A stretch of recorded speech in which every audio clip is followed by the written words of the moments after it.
ma'aiki mai kyan suna. Ya rabbi kara salati ga ɗaha mai kyan suna. Cikin salatin rabbi sada ahalin manzona. Rabbi sa har ashabu ni yaban su nake ƙauna. Rabbi sa Sheikh Tijjani Jilani mai kyan suna.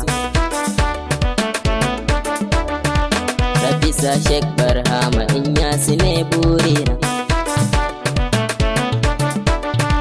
Sada Malam Ishaqa nan maɗaci uba gona. Dan Amina Habibi kai ne masoyin